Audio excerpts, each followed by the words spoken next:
This message comes from Sony Pictures Classics with Eleanor the Great. June Squibb shines in Scarlett Johansson's directorial debut, a moving, funny, and unexpected tale about truth, loss, and second chances. Eleanor the Great, only in theaters September 26th. Heads up, this episode has language that might not be for everyone, so be mindful. There will be some swearing. Hey everyone, you're listening to Code Switch. I'm B.A. Parker. And today we have one of our excellent producers, Xavier Lopez, joining me on the mic. Hey Javi, how's it going? Hey Parker, it's going. Thank you for calling me excellent, Parker. Oh boy. What do you got for us today, Javi? Well, Parker, today I'm going to start off talking about my parents. Because I can't come on and not talk about my parents, it sounds like. Fine, we get it. You're loved and, adored by your family, and that's why you're absolutely intolerable. No, yeah, it's true. Unfortunately, I am. But no, I want to talk to you guys about my parents and how they just recently bought a house. Congratulations, Lopez's! Thank you. Yeah, we've been looking forward to this for a while now. We've been in this country for 20 years or so. Mm-hmm. My family and I came to the U.S. from Ecuador, and my parents worked super hard that entire time. My mom was a nurse back in Ecuador, and for the longest time, she was really trying hard to get recertified in the U.S. And it took almost 20 years for that to happen. Really? I know, yeah. And my dad's just been working super hard. These extremely punishing hours for years on end to try and take care of us. And so I think in some ways, buying this house was a huge moment. It's maybe my parents' versions of achieving the American dream. Okay, the way you said that, Javi, you do sound like you're not that excited about it. I'm happy for my parents. I'm super proud of them. But the American dream, to me, feels like an abusive relationship. Gee whiz. They just put so much into this idea for so long. And it feels like what they've gotten in return is pretty minimal, to be honest. It feels like they love the United States a lot, while the U.S. has constantly been trying to make their lives hard. It sounds exhausting. Yeah, exactly. And it is. But there's still enough of the idea of the American dream saturating in our society for them to hold on to it, to believe in it. And I find myself thinking about all the contradictions in the American dream as I read a memoir recently called Alligator Tears. And it's about what happens when the American dream doesn't always work out like you want it to. I like to think of the book as a rags to riches story, except that I never get rich. But I learned to define for myself what a rich life can still be. That's the author Edgar Gomez. He's a Nicaraguan and Puerto Rican writer living in New York City. I say Nicaraguan and literally zero people understand what I'm saying. It's really just for me, honestly, at this point. The book chronicles Edgar's life as a poor, queer Latino kid growing up in Florida. The struggles and the scams and the sunshine. That sounds stressful, but also beautiful. It's exactly that. I think that's why I like this book. I don't know, Parker. We've had quite a heavy set of topics that we've been covering on Code Switch in the past few weeks. So I was kind of bracing myself for a depressing read again. You know what? Fair. Totally fair. Yeah. But I was pleasantly surprised to find myself laughing throughout this book. Edgar does a great job highlighting the humor that is inherent in the struggle. Like when him and his brother would sell bootleg CDs at the flea market. And we were also working with what we were into at the time, me and my brother. And so we sold P. Diddy's Greatest Hits. Ooh. Yeah. Controversial figure now. Oh, actually, yeah, take that back. J-Lo, Sean Paul, AC/DC, a couple of rock artists. I think Audio Slave was popular back then. Yeah, we kind of just printed out the CDs that we also wanted to hear because, we didn't have, back then a CD was $20. Yeah. And so we just went to Best Buy and bought a 100-pack of blank CDs and, went on LimeWire, downloaded everything. LimeWire. I drew the album covers by hand. It was a whole thing. And it really should not have worked as a business because, it was just two kids at the flea market selling, CDs that, people shouldn't have trusted us that they worked or anything. But I think we used the fact that we were kids a little bit to our advantage. That's kind of cute. I mean, troubling though. I know. Yeah. I think a lot of the book feels like that. But in the best sense of the way. I don't know. Reading it reminded me of my childhood a bit. Yeah. Yeah, it almost made me nostalgic for some of the troubling times in my life. And it was just it was an excellent reminder that it's okay to not accept the American dream. Once you realize it's a scam, you can scam it right back. Oh. All right, Javi. I'm going to let you get into it. All right, Parker, let's. Support for this podcast and the following message come from Betterment. Don't just imagine a better future. Start investing in one with Betterment. Betterment helps people and small businesses put their money to work by automating to make saving simpler, optimizing to make investing smarter, and building innovative technology backed by financial experts. So be invested in yourself. Be invested in your business. Be invested in better with Betterment at Betterment.com. Investing involves risk. Performance not guaranteed. This message comes from Focus Features. Don't miss Focus Features Anemone, starring 3-time Academy Award winner Daniel Day-Lewis in his long-awaited return to the big screen. It's the most anticipated performance of the year. Anemone tells the story of two brothers wrestling with their past and the one secret that has kept them apart for decades. Featuring Daniel Day-Lewis, Sean Bean, and Samantha Morton. Anemone, directed by Ronan Day-Lewis. Rated R, under 17, not admitted without parent. Only in theaters October 3rd. Support for NPR and the following message come from Boll and Branch. Turn your bed into a sanctuary this fall with their buttery, breathable bedding. Enjoy 15% off your first set of sheets at BOLL and branch.com with code NPR. Exclusions apply. So you wrote this book, Alligator Tears, which I have here in front of me. How long you been writing this book? Because as you mentioned, it goes back pretty far. And also, have you kept diaries from the past? How were you able to tap into some of these memories? Absolutely not. I'm so jealous of all the memoirists who are like, yeah, I kept journals my entire life. I'm like, that was not me. My mom, I love her to death, but she was just really nosy and she was all up in my business. And so I could not have kept the diary because she would have found it. Yeah. And in fact, I remember throughout my childhood, I would just open a sock drawer and she would have slipped in a Virgencita figurine or something like that. So yeah, I really didn't have a lot of privacy. And in fact, for a long time, I didn't even have a working door in my bedroom. So yeah, I couldn't do that. But I will say that the memories that I write about aren't what happened to me last Tuesday, what I ate for breakfast. They're huge memories that are burned into my memory.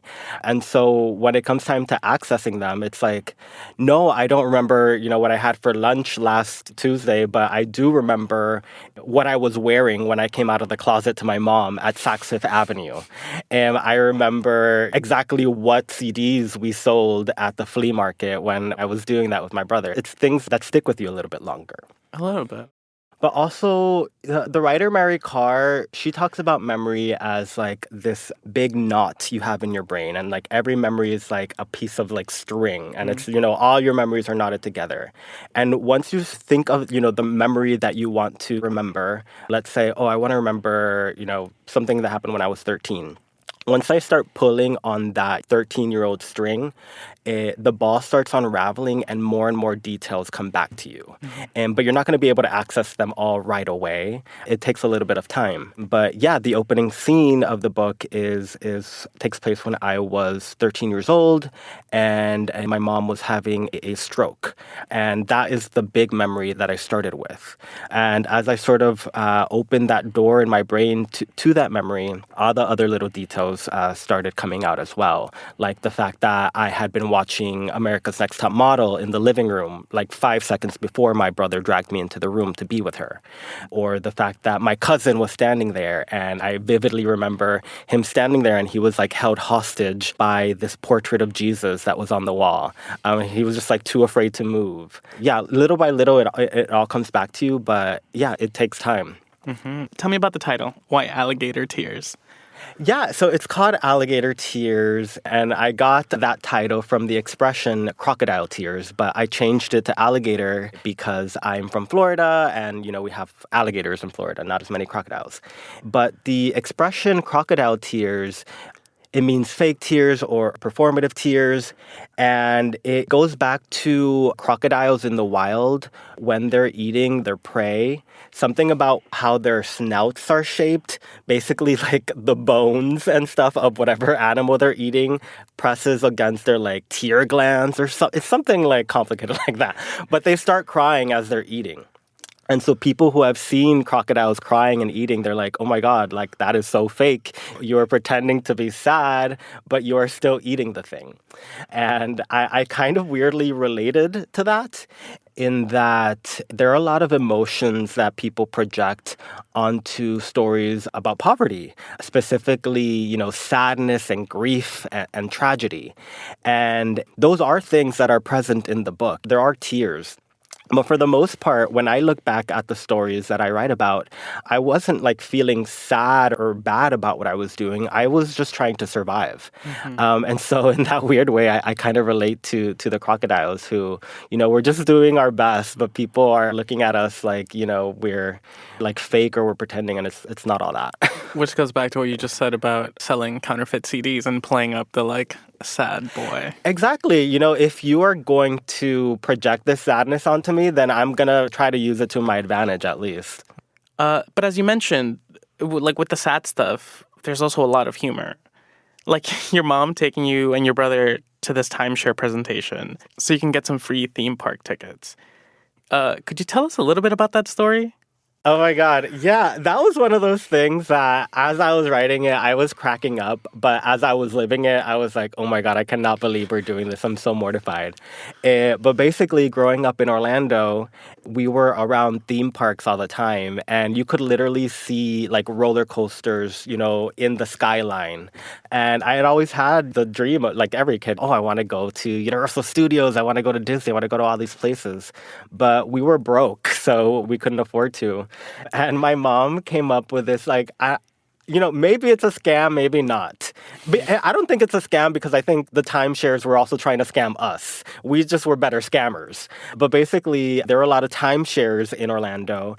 And if you agree to do a tour of the timeshare, which usually lasts like 3 hours, they will give you free tickets to the theme parks. And so me, my mom, my brother, and my cousins would always go. And we would sit through this like long, boring timeshare. And yeah, they would try to scam you into signing a contract. They would be like, if you sign today, you'll get this special deal. This is way cheaper than going any other way to the parks, blah, blah, blah.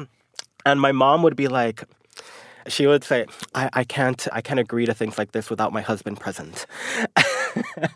And then we would like, haul out of there with our free tickets. Look, you got to do what you got to do, Yeah. For sure. One of the things that rang truest was that class anxiety, like feeling that you need to, like, quote, get rich. Mm-hmm. In your case, in order to get your mom and you a better life.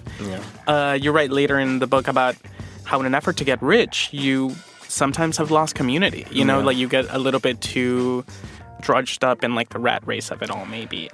As I was writing about the hustle and how hard I was working to try to get my first book deal, it was kind of hard for me to write scenes because most of the scenes that were happening around that time were just me hunched over my computer typing or me at work. And I was like, where were your friends? Like, where were your people? Where was your community? And I had the realization that I put them on the back burner to hustle. And, on one hand, it takes a lot of work to make it. And so I don't know how I would have published that first book if I hadn't worked so hard. And on the other hand, it just really makes me think about all the people that were there for me, who, sent me that emergency $20 Venmo when I needed to pay my phone bill, who celebrated my birthday with me in the break room at the Gap or at Auntie Anne's Pretzels or wherever I was working. And I was like, it's really not cool that you kind of just push them aside. And I had kind of justified that to myself where I was like, okay, you're working really hard right now, but pretty soon you're going to be rich. And once you're rich, you're going to be able to help everybody that was there for you. And sort of, I was sort of using them as an excuse to hustle. And after I got my first book deal, and I'm not trying to shatter any dreams here, but I didn't get paid a lot. I'll be honest, I got paid $15,000 for my first book. It was split up over 3 payments, over 3 years, and that was before taxes and my agent's cut. So it ended up being like, $3,000 a year. And I had to have a big moment where I was like, wow, you really did all that for $3,000 a year for the next 3 years. If that doesn't force you to reevaluate your relationship with money, I don't know what does. I find memoir writing fascinating, but also extremely daunting. Revisiting your personal history can dredge up a lot, And I feel like I personally would find it just terrifying to have the people in my life know about some of the mistakes I made or embarrassments that I lived through, and have that live on the page for eternity. Yeah, I see you already looking down. Is it daunting to write about your experiences? Is it scary? And how is it now that you've published those experiences? Yeah, I was terrified. My family is just very close-knit, very private. There's this expression in Spanish, la ropa sucia se lava en casa, which means you wash your dirty clothes at home. And I was really worried about what they were going to think about me putting all of our business out there. Even though I mostly write about myself, there are glimpses at my family members, especially my mom. And this is something that I really had to deal with when my first book came out, where I was really worried about how she was going to react. Also, not just because of the privacy thing, but because I also write very honestly about my queerness. And I had kind of put up a wall between us where we really didn't talk about that subject, and because of experiences that had happened in the past where I didn't feel like she was a safe space to have those conversations. And when my first book came out, I didn't tell anybody in my family that I'd written it for something like 6 months, because I was in this place of extreme fear, and I was like, oh my God, they're gonna disown me, and they're not just gonna look at me weird, but they're gonna look at my mom too. They're gonna be like, how did you allow this, blah, blah, blah. And so I kept it hidden. And eventually, I sort of realized I was kind of getting in the way of my own success in this strange way, in that, I got this TV agent and we were in talks about maybe adapting the book. I had all of these dreams of one day seeing my book at the airport, since my mom worked there. But I started telling myself, I hope that doesn't happen. I hope this doesn't get adapted. And so I realized I had to have a conversation with my mom because I was manifesting failure. Basically. And also because I wanted to be the one to tell her. I didn't want her to find out some other way. And yeah, eventually I did. And her initial reaction was just to give me a little hug and to be like, oh, wow, I'm so proud of you. She read the book and she was very vague. She was like, oh, these are such pretty words. And 6 months after that, she had really sat with the book. She had really processed everything that I'd said in it. And she called me. I was living in Puerto Rico at the time, so we weren't able to have this conversation in person. But she called me, and she did just truly the most radical thing that I had never expected or had even known to want, which is that she said, I'm sorry. And yeah, she apologized. And for the first time, she acknowledged everything that had happened. And she was like, yeah, you're right. And we were able to have an honest conversation. And now our relationship is at a place where we can really talk about anything. And it's one of the things that I'm really grateful to be a writer, because aside from like material wealth, it has enriched my life in this very specific way where now I'm just like super close to my mom and that's my bestie. That's so sweet. Also, like, getting an apology from your mom, that's huge. Yeah, you know, unheard that of. doesn't happen. Yeah, I really was operating from this place of fear. And we weren't extremely close, but we were close enough that I was scared of losing her. And I thought that if she read about all my messy, gay stuff, she had accepted me for being gay, at least to a certain degree, but I didn't know if she would accept me for being non-binary, for, all of the, like, stories related to, like, sex that are in the book, for all of the, things that I've done. It was just like, I didn't know if that was going to be too far. And so for that reason, I didn't tell her. But now I know that I had this ally right next to me this whole time. And there were so many years where I really felt alone. And like I couldn't, I guess, I know sadly, like trust her. And now I realize that I could have and that I had underestimated her. Because she is just this really loving person. She has such a huge heart. And maybe it wouldn't have gone perfectly, but I wish, I guess, I had given her the opportunity to prove herself to me. Rather than just assume that she would be upset. Coming up, the growing pains in coming of age as a queer kid in Florida and finding community in the Sunshine State. It's not that people are obsessed with Florida, it's that people are obsessed with hating Florida. That's coming up. Stay with us. This message comes from Schwab. Everyone has moments when they could have done better. Same goes for where you invest. Level up and invest smarter with Schwab. Get market insights, education, and human help when you need it. This message comes from Homes.com. Homes.com knows having the right agent can make or break your home search. That's why they provide home shoppers with an agent directory that gives you a detailed look at each agent's experience, like the number of closed sales in a specific neighborhood, average price range, and more. It lets you easily connect with all the agents in the area you're searching, so you can find the right agent with the right experience and ultimately the right home for you. Homes.com. We've done your homework. Support for NPR and the following message come from Boll & Branch. Turn your bed into a sanctuary this fall with their buttery, breathable bedding. Enjoy 15% off your first set of sheets at BOLL and branch.com with code NPR. Exclusions apply. This message comes from Allianz Travel Insurance.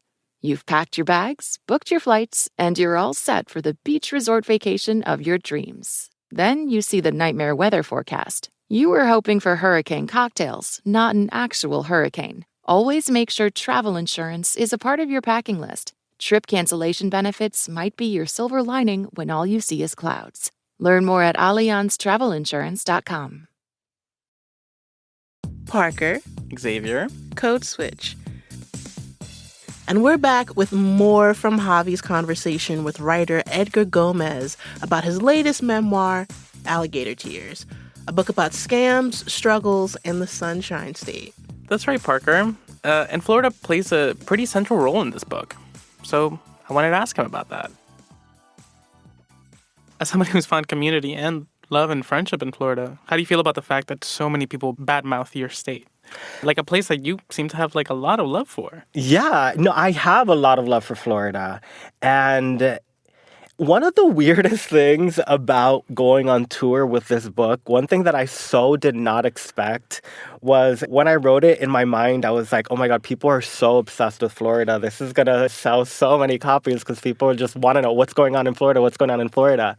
And I realized that I was wrong. It's not that people are obsessed with Florida. It's that people are obsessed with hating Florida. And when I go on my tour stops, it's almost like every time there is somebody there who is almost like there just to like talk shit about Florida. And they always just say like the worst thing. They're like, oh my God, like I bet you're so glad that you're out. Oh my God, Florida sucks. It's the worst people there.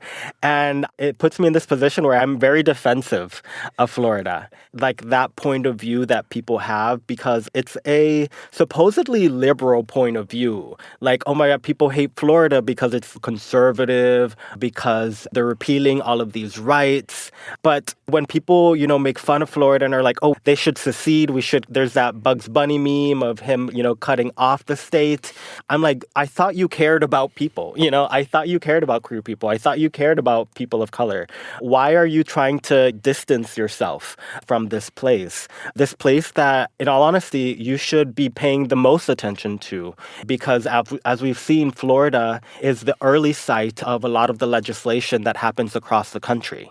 And so we should really be taking notes from the activists that are working on the ground there to make it a place where people can live safely and with dignity. So given all the misdirected hate that Florida gets, what do you wish people knew or understood about Florida? Yeah, I would say that it is a true melting pot. There are so many different sides of it. The north of Florida, which can skew very conservative. There's Miami, which is just a mini Latin America. Then there's Orlando, which is like the Vegas of Florida, where people just go there to kind of be messy and go to the theme parks and be around, all these neon lights and extreme things. And my Florida is really Miami and Orlando, but more so even Orlando, because that's where I spent most of my life. And I see it as this place where the images that come back to me when I think of growing up there are just wide open spaces, nature. I think of writers like Zora Neale Hurston. I think of musicians like Doechii, Pitbull. We have a lot of culture in Florida, and people really, really sleep on us. And really, I think my main image is just driving down a Florida highway at night, and with the windows rolled down, usually eating a burger, feeling the breeze on my face, hearing the sounds of the cicadas, and just I don't know, feeling really, really free in a weird way. It is a place where you can be yourself and where nobody, is going to judge you if you show up to the club in flip-flops. They'll kick you out if you do that here in New York. I know. I want to stay on that theme for a minute, because you talk about some of the people in Florida who also help you feel like you could be yourself. So I want to ask you about your girls, Arturo and Luis. I was so many girls we're going to be talking about. So tell me a little bit about these friends of yours that you made when you were younger. Oh my God, that's such a sweet question. Yeah, so Arturo and Luis, they're Caribbean, girl group. I'm Nicaraguan Puerto Rican, Nicaraguan. Arturo's Cuban, and Luis is Dominican. And they were my core group when I was in Florida. They were the girls that I went to all the clubs with, that I was sneaking into the bar before 10 p.m. so that we didn't have to pay cover. For sure. I was sleeping on their couches. And I would say both of them were kind of models for me of what I could be. Arturo, I met in middle school. And, the first time that I saw him, he was wearing skinny jeans and a studded black belt from Hot Topic. And this was the scene kid era, the emo era. Yeah. And so he has curly hair, but he used to straighten his hair every day, and he had one bang swooping over an eye. And I was one day, this is going to be my best friend. He doesn't know it yet, but we're going to be close. That's so sweet. And Luis, he was the first, I would say, queer person that I saw who moved out of their house and was able to be fully themselves because they weren't living under their parents' roof. And so when I was in college, going to his house, even though it was kind of a shithole, he slept in a mattress on the floor. There were beer cans everywhere. I was still oh my God, one day you can be this. You can be walking around your house in little booty shorts, singing Ariana Grande. Honestly, a big thing for me was that, I couldn't invite boys over to my house because I lived with my mom. And just seeing him be so openly, sexual was a big thing for me too, because I was that felt so out of reach. And so both of them inspired me in so many ways. And yeah, we're all still girls. Oh, that's lovely. Yeah. That's so nice to hear. And it's kind of a left turn from here. You're a gay young man in Orlando, and you write about the Pulse nightclub and what that place meant for you guys. Unfortunately, a lot of us know about Pulse because of the mass shooting there in June of 2016. But I would like for you to describe the club before that terrible night, the vibe, the Latin nights, what it meant to y'all. I'm so happy whenever I get to talk about Pulse and about how much that space meant to me and to the Orlando queer community, and it still does. I remember when I was a freshman in high school and I would drive by a Pulse on my way to school. And at the time, I didn't even realize that it was a gay bar because it just looked like a white building with a picket fence around it. And there weren't really any signs that it was this gay bar that I recognized, at least. And then once I turned 18 and was finally able to go for myself, I realized that it was, and this place that I just thought it was like a house on the side of the street, I realized that it was a kind of home for the queer people who went there. Especially for me, it felt like a sanctuary every Saturday night when I would go on Noche Latina. It was a place where I could go and listen to salsa and reggaeton and bachata, where I could be around other queer people. The fact that it was Latin night meant that I didn't feel like fetishized like I did on other nights. On some other nights, I always got the feeling that the people looking at me wanted like this macho, papi fantasy. But on Latin night, it was just everybody was Latin, and so we were all free to be whoever we were. I got to see all of these, iconic drag queens from Mr. and Miss Adrian to Roxy Andrews, who is this legend on RuPaul's Drag Race. And it was just a space where I could really breathe. And at that time, I was working really hard. I was juggling all these jobs and internships and really hustling to survive. But this was a place where I could sort of just let my guard down. And it was also a place where, because Orlando has a lot of tourists who come in, me and my friends would play this game where we would kind of make up identities. And, we would lie to people about who we were. And I would be like, yeah, I'm a photographer, or I'm a real estate agent, and I'm in town from New York. And I would say all these things that I realized in retrospect, I was just really unsatisfied with where I was in my life and with how I was being perceived in my other jobs. And that was at least one place where I could pretend to have made it. Tell me about how you think about this so-called American dream. My mom grew up in Nicaragua, and she immigrated to the U.S. at a time of a dictatorship and of war. We were broke, but I was like, okay, if you just, hustle, eventually we can get out of this. That sounds pretty nice to me. It was only when I started getting older that I gradually became more and more skeptical of it. And I think the big turning point for me happened at the start of the pandemic. I was living in Jackson Heights. It's a big immigrant community. There's a lot of undocumented people in my community. And I was basically, seeing how my neighbors were going out every day and risking their lives to feed the community.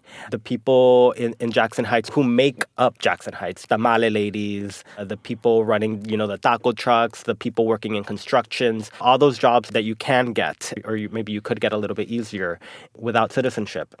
But these were people that also didn't have access for social services, food stamps, unemployment. And I could very clearly see how, they were going out, but they were basically being forced out. And forced to work. And it reminded me a lot of my undocumented relatives. It reminded me a lot of my mom, who at the time was still working the same job that she was when I was a kid, which was as a barista at the Orlando Airport Starbucks. And she couldn't quit either, because if she quit, then they wouldn't have given her unemployment. And I was just thinking, who are the people who are benefiting the most from this idea that we need to keep working, that we need to keep our heads low, that we need to keep going out and risking our lives? I was like, I'm seeing them reach their ends and they're not getting these rewards that they were promised. Whether that be getting to retire or have their slice of land where they could rest, Or even on a spiritual level, the idea that you work really hard and you make all these sacrifices in this life, but in the next life, you'll get to go to heaven and you'll be rewarded in that way. I really became skeptical of that story. And it was at that point in my life where I was like, okay, maybe you won't ever be rich, but what can you do to still have a rich life today? I looked back at my life and at times that I felt really poor and very hopeless and was like, what is it that got you through back then? And I realized that it was my community, that it was the point of view that my mom and that my uncles passed down to me to always try to find the silver lining and to laugh and to dance, all that kind of cheesy stuff, but seizing the day for real. And that is probably one of the biggest epiphanies that I had through writing this book, that I may not get rich, but I still have a lot of amazing things in my life. Edgar Gomez is a memoirist. His latest book is Alligator Tears. Edgar, thank you so much for being on the show. Thank you so much for having me. It's such an honor. And that's our show. You can follow us on Instagram at NPR Code Switch. If email is more your thing, ours is codeswitch@npr.org. And subscribe to the podcast on the NPR app or wherever you get your podcasts. You can also subscribe to the Code Switch newsletter by going to npr.org/Code Switch newsletter. And just a reminder that signing up for Code Switch Plus is a great way to support our show and public media. And you'll get to listen to every episode sponsor-free. Mm-hmm. So please go find out more at plus.npr.org/Code Switch. This episode was produced by me and Cher Vincent. It was edited by Leah Donnella and Dalia Mortada. Our engineer was Robert Rodriguez. And a big shout out to the rest of the Code Switch massive: Christina Kala, Jess Kung, Verlyn Williams, and Jean Demby. I'm B.A. Parker. I'm Xavier Lopez. Hydrate. Take care. Javi, lock in. I'm locking in. Support for NPR and the following message come from Boll and Branch. Turn your bed into a sanctuary this fall with their buttery, breathable bedding. Enjoy 15% off your first set of sheets at BOLLandbranch.com with code NPR. Exclusions apply. Support for NPR and the following message come from IXL Online. Is your child asking questions on their homework you don't feel equipped to answer? IXL Learning uses advanced algorithms to give the right help to each kid, no matter the age or personality. One subscription gets you everything. One site for all the kids in your home, pre-K to 12th grade. Make an impact on your child's learning. Get IXL now. And NPR listeners can get an exclusive 20% off IXL membership when they sign up today at IXL.com/NPR. Support for NPR and the following message come from Boll and Branch. Turn your bed into a sanctuary this fall with their buttery, breathable bedding. Enjoy 15% off your first set of sheets at BOLLandbranch.com with code NPR. Exclusions apply.